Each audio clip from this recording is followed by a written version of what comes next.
Our great city, a city I'm very proud of, a city I love living in. Between 2010 and 2015, saw, on an average, 55 homicides a year. Unfortunately, since then, the numbers have continued to increase: 117, 102, 77, 89, and then in 2020, 173 homicides in 1 year. 173 homicides. 80% of all of the homicides in our city take place in the western part of our city, with the majority of those in two police districts, the 2nd and the 4th district. Tragically, out of all the victims, nearly 75% of all homicide victims are young black men between the ages of 13 and 34. Our next guest, Sergeant Josh Carr of LMPD in their Homicide Division, is going to speak with us on what is happening to our city and why the murder rates are so high. Guys, this is another episode of Decades, this time crime, violent crime, in the United States, particularly in our city. I want the truth! You can't handle the truth!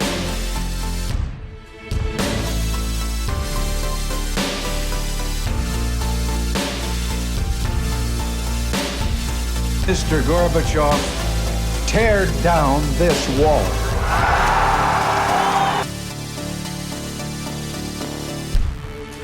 I, Barack Hussein Obama, do solemnly swear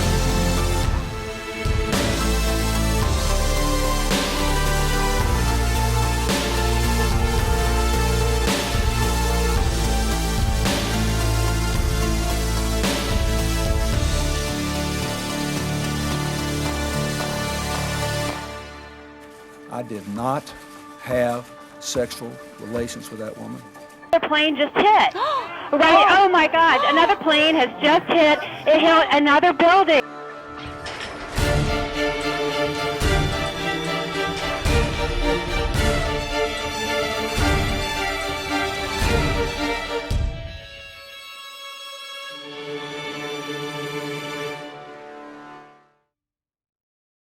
Guys, welcome back to a very important conversation that we're going to have for our class that really is facing our community in Louisville. Louisville's been seeing an upspike in homicides, and today we have Sergeant Josh Carr.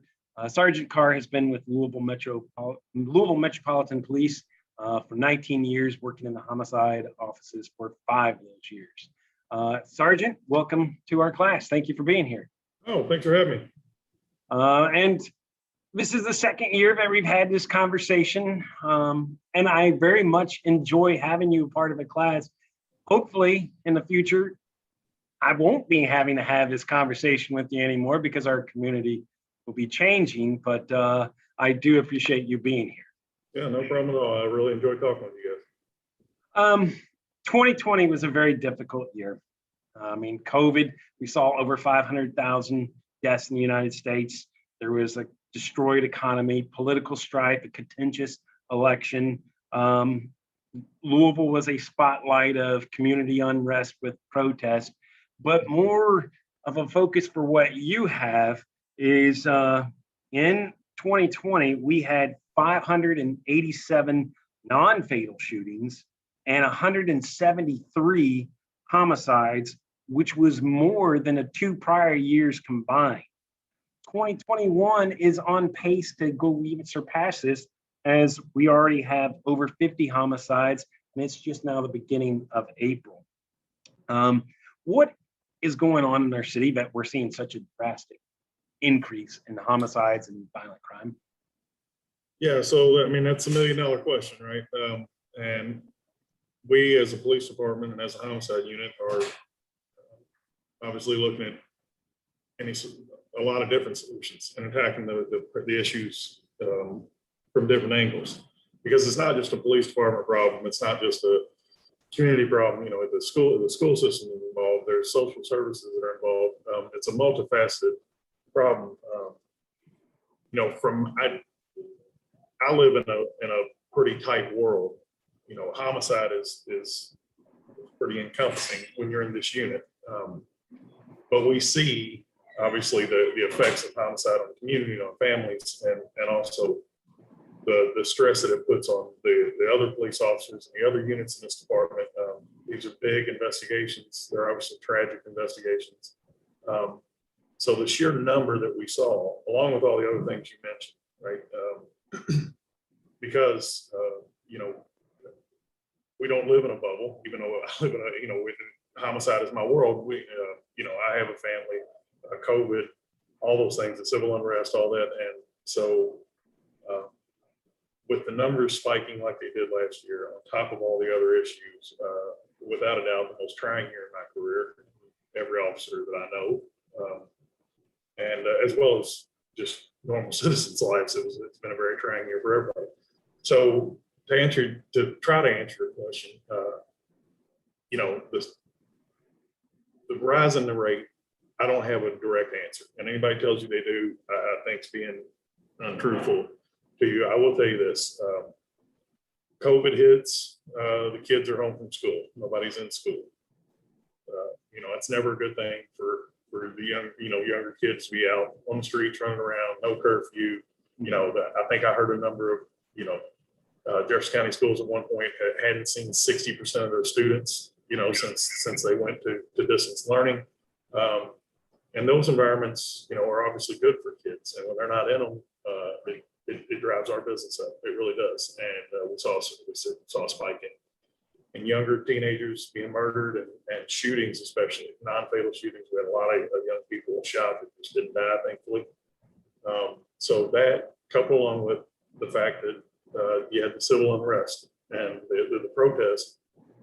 So a huge part of our manpower in the police department was dealing with that, along with not just the patrol divisions. We had to contribute bodies. So the homicide unit ourselves, every night, we were contributing 6, 7, 8 detectives and 1 or 2 sergeants. So we were running on a skeleton crew here. So for 2 or 3 months there at the beginning, it was myself as a sergeant and the lieutenant were the only 2 commanding officers, and we had about 6 or 7 homicide detectives, and we were making every shooting and every homicide in the city. And there was a big spike. I'll just tell you, during that time, obviously, it wasn't just in the protest areas. The spike went up everywhere because, people can feel when the police aren't there, and people, that's when they take advantage and do things, that they're not supposed to be doing.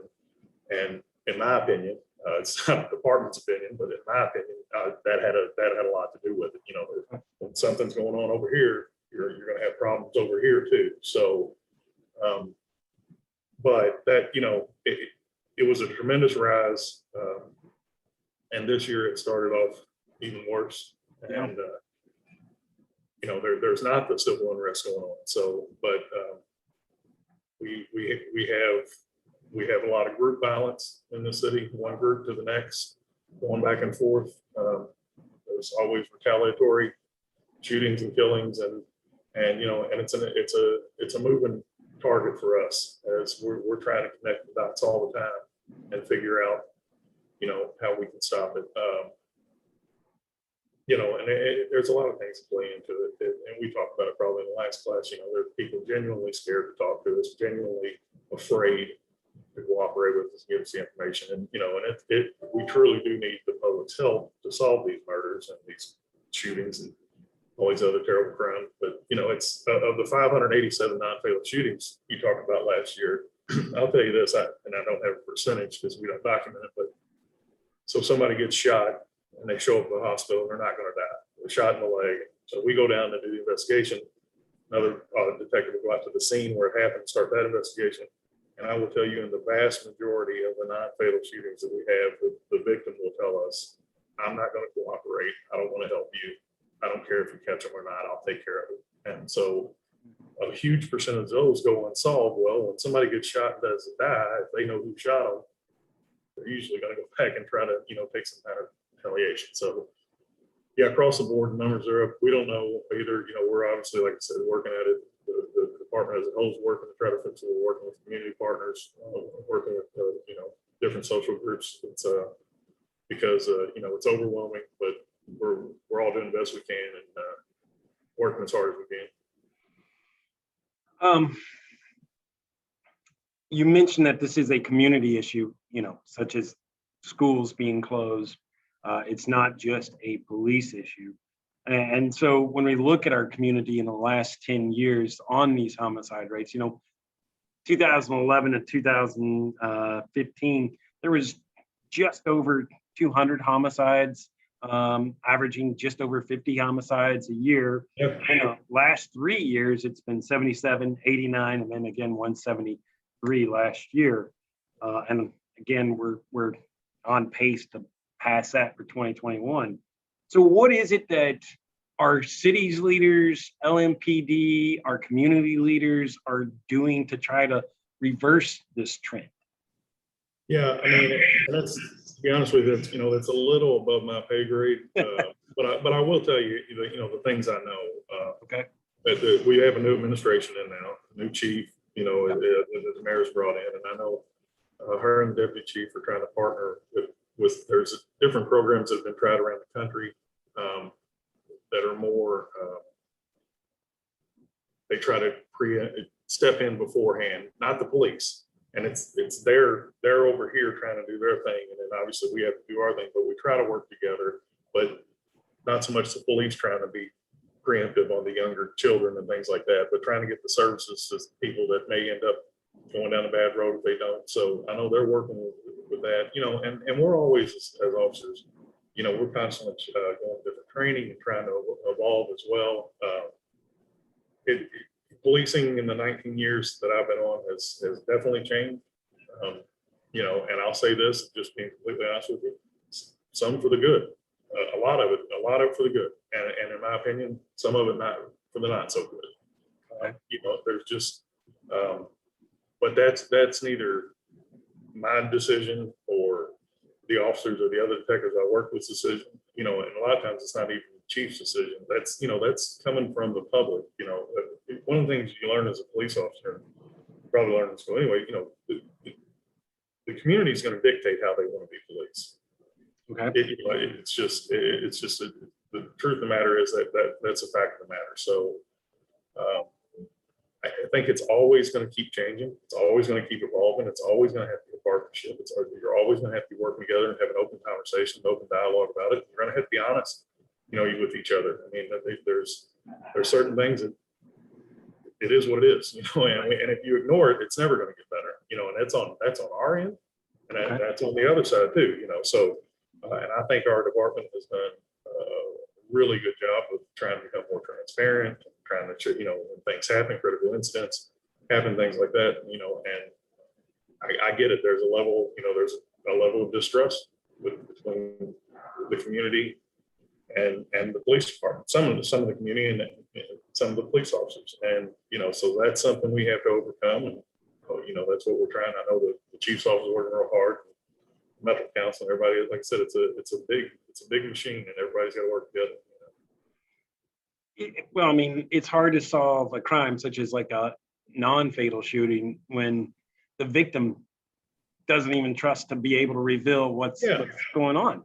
Right. So, I mean, we close out, the way that will work on a non-fatal shooting, we try to talk to them that night. They don't want to talk to us. We do the best we can with it. My detective will revisit it, call them back in 30 days. If they tell them no again, they'll call them back in 60. When they tell them no for the second time, we'll close the case. There's nothing we can do. I mean, even if we knew it was, the Commonwealth Attorney isn't going to prosecute it because the victim's uncooperative. So, okay. Okay.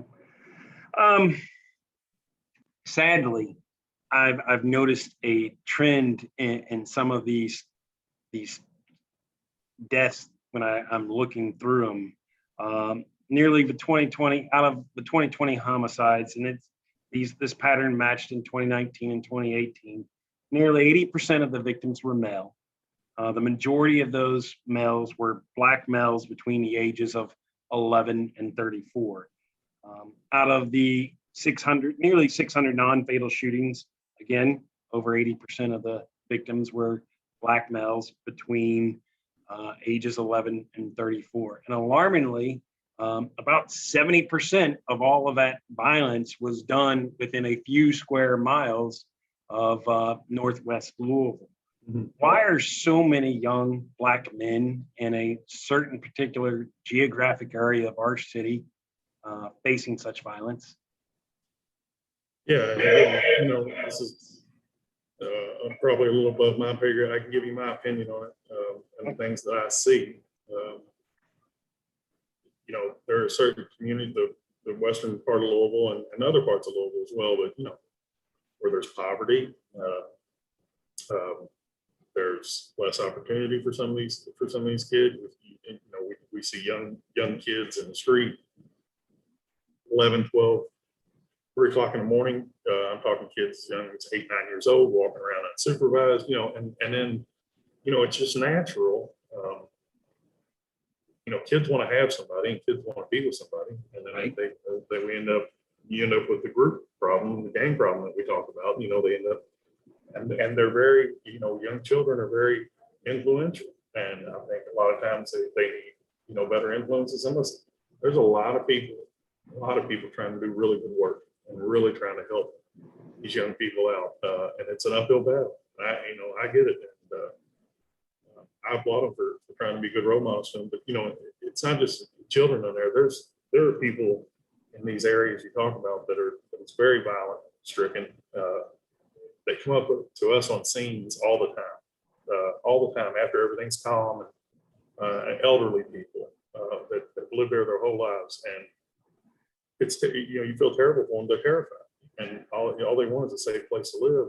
And you want to give it to them and help them as much as you can. So I don't know the exact answer. I think, like I said, it's like the whole overall problem. There's more than just one reason, and there's more than just one answer. It's going to have to be a multifaceted approach to fix the whole thing. I mean, you got to have job opportunity, you got to have education, you got to have, some support systems and all that stuff in place. And there's a lot of smarter people than me that study those things. I just can tell you what we see and what we encounter. And we see young kids trying to look up to us and look up to other young adults, and you just hope that they can find somebody that they can look up to maybe go down the right path instead of the wrong one. So, Well, I mean, you hit up on something, I think, but after you came last year for my class, my students, we actually did a driving tour of Louisville,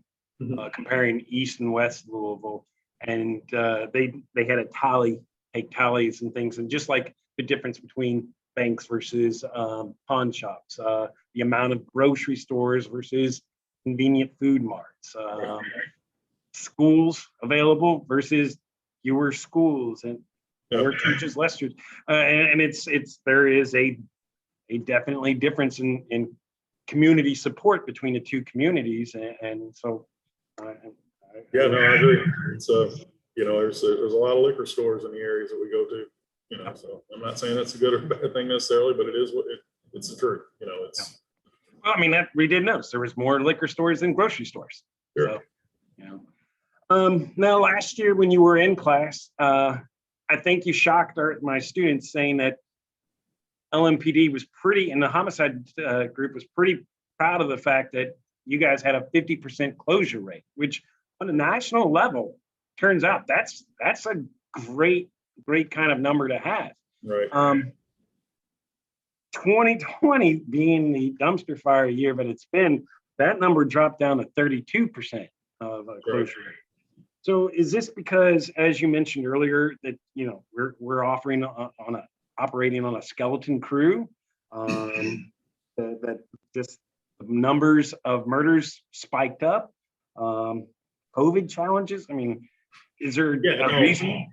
Yeah, I mean, I wouldn't say COVID, all the above. Like every contributing factor that I think that we talked about that I think probably led to more homicides also led to less closure rate. It's sheer volume, but the main thing, and I believe my boss, we talked about it, the main issue is, like I said, we had a lieutenant for, I say it wasn't full 3 months, but the first 3 weeks of the protest, there was a lieutenant, a sergeant, and I think 8 detectives covering 24 hours a day, taking every shooting and every homicide in the city. We were working 12-hour shifts, 7 days a week. It was And these investigations are big investigations. There's a lot of work that goes into them, and it's not for their lack of putting the work in, but some of the stuff is, some of these cases, some things may have been time sensitive, and once you move on, you may not be able to go back and get what you need.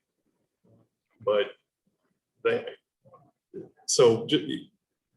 you would think that the math would work out that just because you increase the numbers, the solve percentage should stay the same. But when you talk about such a big jump in numbers in such a trying year, 32% is not great. I will tell you this, we will close out. We already have closed out after a year. So that number will continue to come up. Okay. So we'll close cases for 2020 as we go on. Now, I don't know that we'll get it to the 50% that we'd like to see or better, but it will continue to rise, and hopefully we can get it up this year.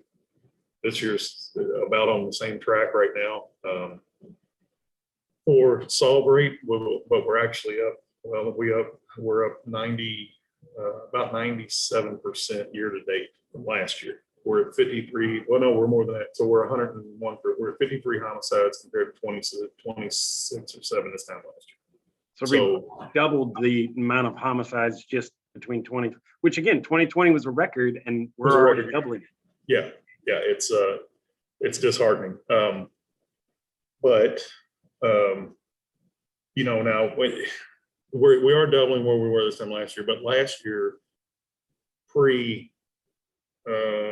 pre-May was not off. We really took off, after. So we're still on pace to outpace last year, which is a terrible thing. But it's not like we're on pace to do 364. We're not on pace to double the actual year. So okay, but it's not good. It's a lot of work. You mentioned that when the protests were, which required manpower to help protect those that were sharing their concerns with the community and community leaders, it made your job more difficult because it just thins you guys out. So other than putting you guys on a skeletal crew, how did the death of Breonna Taylor, how has her death impacted the department? And I know that the city has made some changes. Has that impacted homicide as well? Yeah, I mean, just on a practical standpoint, there's been changes in policy and things like, even us as detectives now, we have to have body cams on anytime we're interacting with the public. That's something new for us. It's kind of awkward. It took us a while to get used to it, because in our, talk to somebody about a homicide, it's a little strange to be recording them, on a video camera, but we're all coming along with that. And actually the detectives like it now because they don't have to write as much. They can just record it and download it, and there it is.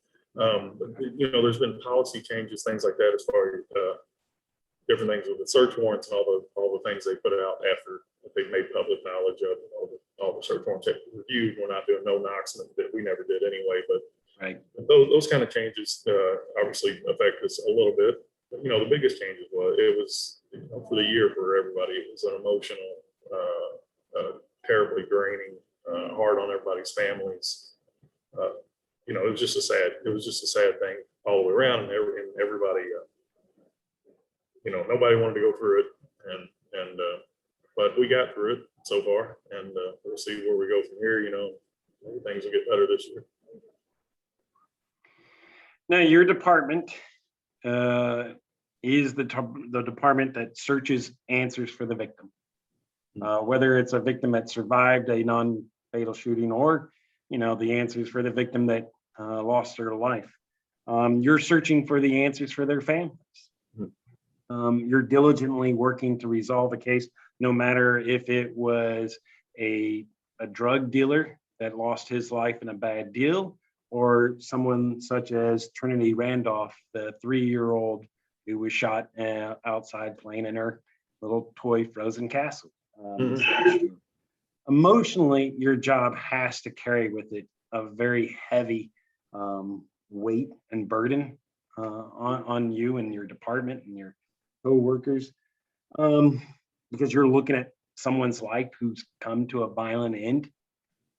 what do you want my guys that are watching this conversation to know and understand about the work that you do?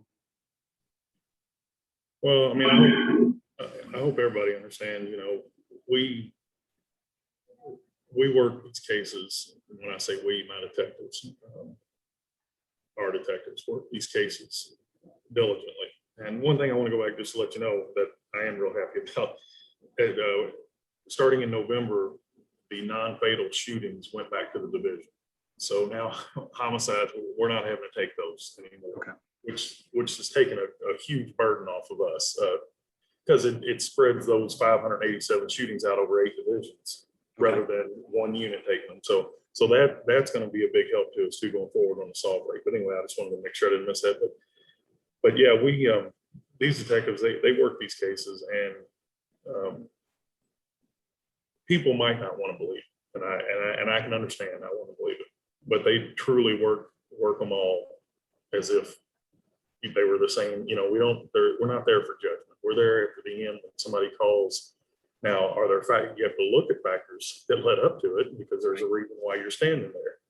And obviously, any murder is tragic, but obviously I would be less than truthful if I said when you show up in a 3-year-old shot, it doesn't hurt worse than somebody else, and then right, wrong, or indifferent, you're just human.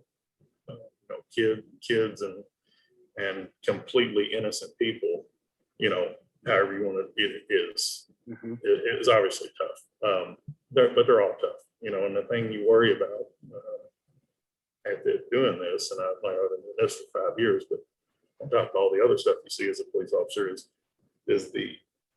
it's not the one you see, right? Or at least I've been told by psychologists and whatever else, it's not the one, it's the cumulative, the one after another, after another, after another.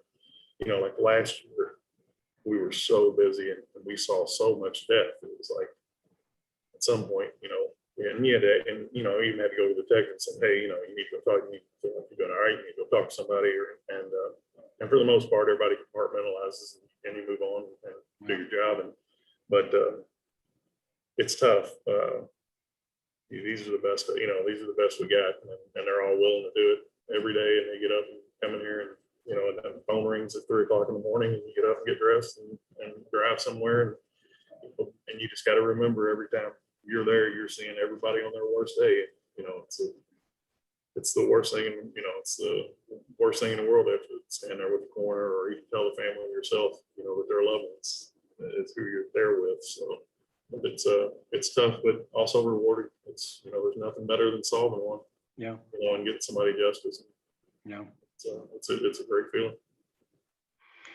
Well, Sergeant, I mean, I thank you for what you are doing for our community in finding justice, and my heart breaks for you at the same time, because as you said, you're coming across someone on their worst day, and the pain that has to carry. So with you and your department, thank you for what you guys do. Appreciate it. My students, they're 17 to 19 years old. They have, a lot of opportunities available to them. What is it, from what you experience, if you could give, like, in essence, because most of my guys are seniors, some bit of advice, some bit of graduation, hey, here's wisdom from a police officer of 19 years, but one that's been doing homicide for 5. Right. What's your graduation speech thoughts for them? Yeah, so I went to the other school, and my son's a student over the other school, but we're all pretty similar.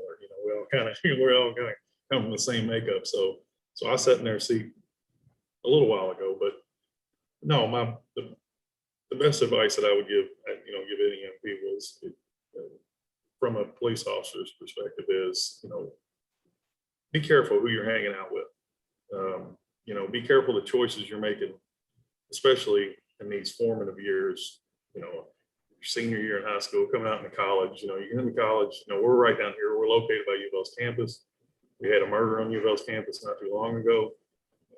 So it's not isolated to just certain parts of town or even certain part, when you get on campus in college, there are going to be bad people around there too. And just keep your eyes open and try to be aware of who you're around, because we make scenes all the time where a person is literally just in the wrong place at the wrong time. And there's things that are preventable like that. Just make sure you're aware of who you're surrounding yourself with and just make good choices. Everybody's going to make mistakes, but just try to make good choices. Realize we're not the enemy for the most part. We're all pretty good guys and girls. If you need us, make sure you look for us. Don't be afraid to come talk to us. Hopefully you'll have a positive experience with it.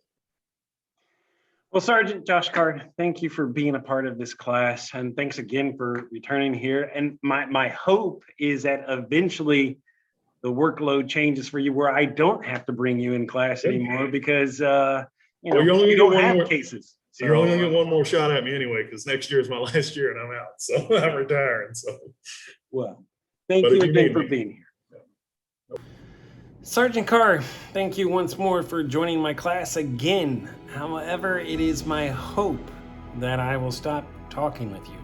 It's not because I enjoy our friendship, I very much do, but it's that I hope that our city finally figures out this tragic problem that is plaguing our beautiful city. So it's mainly because I want a solution that will make you have less work. Guys, as you can see, we have a problem in our wonderful city. There needs to be a solution. I'm not for sure I have it, but together, hopefully we can come up with it.